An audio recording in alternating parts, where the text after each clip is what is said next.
까만입니다. 더 시저입니다.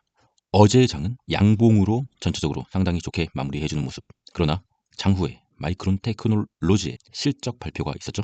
시장은 기대치에 못 미쳤다고 판단했는지 상당한 하락으로 마무리를 해줬습니다. 그리고 시간 외에 나스닥의 상승분도 모두 반납을 한 채 마무리가 되었습니다. 그리고 오늘 밤에는 고용지표의 발표가 있고요. 장후에 나이키의 실적도 있습니다. 소비의 심리 상태를 적절하게 판단해 볼 수 있는 의류 대장주 나이키. 푸드크로스는 0.71로 여전히 롱이 우세한 익스트림 그리드 상당히 현재 나스닥이 조정을 받긴 했지만 여전히 푸덴크로스는 콜이 과도하게 몰렸다고 판단할 수 있는 0.71 US100 CFD 나스닥 지수 차트 1봉입니다. 빨간색 상단 저항선 위에 여전히 버티고 있죠. 이 위에 있는 저는 과매수라고 판단하고 있습니다. 그리고 5일선 위에 캔들이 여전히 버티고 있다. 21선 위에 있죠. 21선은 계속적으로 올라가고 있고 여전히 강한 장이다. 조정을 주긴 했지만 여전히 나스닥은 강하다. 환율 수가겠습니다.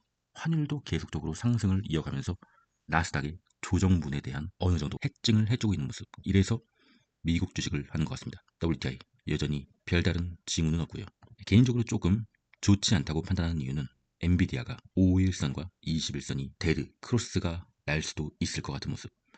현재 나스닥의 상승은 엔비디아 발로 버티고 있는 것인데 엔비디아가 무너지면 어쩌면 찐 조정이 나올 수도 있을 것 같습니다. TQQQ 여전히 5일선 위에 다시 복귀를 해줬지만 위태위태하다. 속슬 첫 번째 파란색 지지선과 두 번째 파란색 저항선 안에 있다.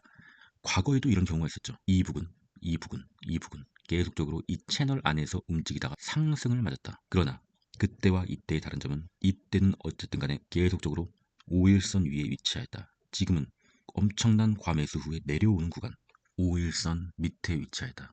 다시 한번 뚫어줘서 5일선 위로 올라간다고 하면 쌍봉 정도는 바라볼 수가 있겠으나 이제 막바로 미친듯이 올라간다 라고는 안타깝지만 그렇게 보고 있지는 않습니다.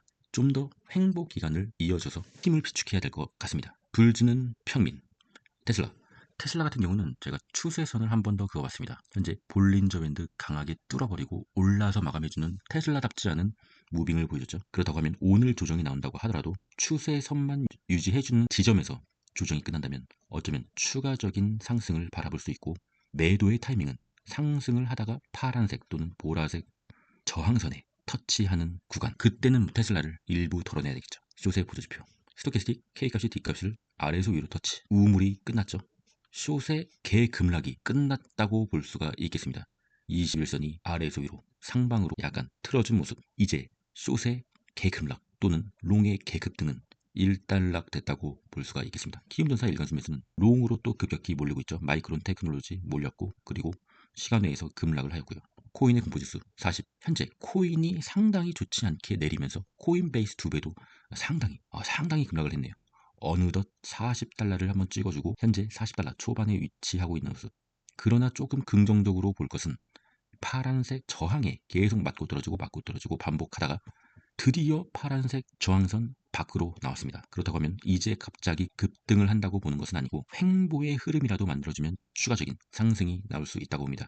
저는 코인베이스를 또 추매를 하였습니다. 마라는 역시나 저항선 맞고 떨어지는 모습. 마라도 계속적으로 횡보를 하다가 저항선, 이 보라색 저항선을 뚫는 순간 다시 한번 상승의 채널로 복귀해주면서 상승할 수 있는 가능성이다 라고 판단할 수가 있겠습니다. 비트코인 도미넌스 내려주고 있고요. 비트코인 위험한 순간이라고 차트상으로 볼 수가 있겠습니다. 강하게 지지해준 이 검정색 지지선 이탈을 하게 되면 당연히 추가적인 하락이 나오게 되겠고요. 파란색 저항선을 옆으로 벗어나줘야 되는 캔들이 빨리 나와줘야 된다고 보고 있습니다. 이더리움은 그나마 잘 버티고 있는 모습. 비트코인이 계속적으로 하락을 하고 있는데 이더리움이 잘 버틴다는 것은 이더리움도 똑같이 내릴 거다 라고 생각하기보다는 이더리움은 힘이 있다. 이더리움을 추매를 해봄직한 구간이다 라고 볼 수가 있겠습니다. 더 시저스 멤버십 상당히 많은 분들이 후원을 해주시고 장기호 멤버십에 가입해 주시는 모습, 제가 생각하기에는 이번에 6월 남은 기간 그리고 7월 초에 조정이 뭐 한번 크게 온다고 하면 그것이 올해 마지막으로 크게 담을 수 있는 매수의 구간이다 라고 보고 있습니다. 저는 분할 매수로 계속적으로 매수를 하고 있고요. 어쩌면은 조정이 크게 오면은 제 현금 비중을 전부 다 쓸 수도 있을 것 같습니다. 수익은 오늘 사서 내일 바로 수익을 얻는 그러한 패턴으로 내는 게 아니라 고통의 구간, 아리까리한 구간, 어려운 구간에서 분할 매수로 충분히 매수를 한 뒤에 나중에 오를 때는 그냥 즐기는 것입니다. 마지막은 인생 명언으로 마무리하겠습니다. 행동이 감정을 따르는 것 같지만 사실 행동과 감정은 함께 간다. 기분이 좋아지는 최상의 자발적인 방법은 기분이 좋다는 듯이 마음을 먹고 행동하고 말하는 것이다. 어차피 주식은 마인드 컨트롤, 멘탈입니다. 오늘 고용 지표가 좋지 않게 나오더라도 장중에 저점을 주면은 추매로 대응을 해야 된다고 생각하고 있습니다. 기회는 쉽게 오는 것이 아니기 때문입니다. 그럼 전 끝까지 하겠습니다. 이상입니다.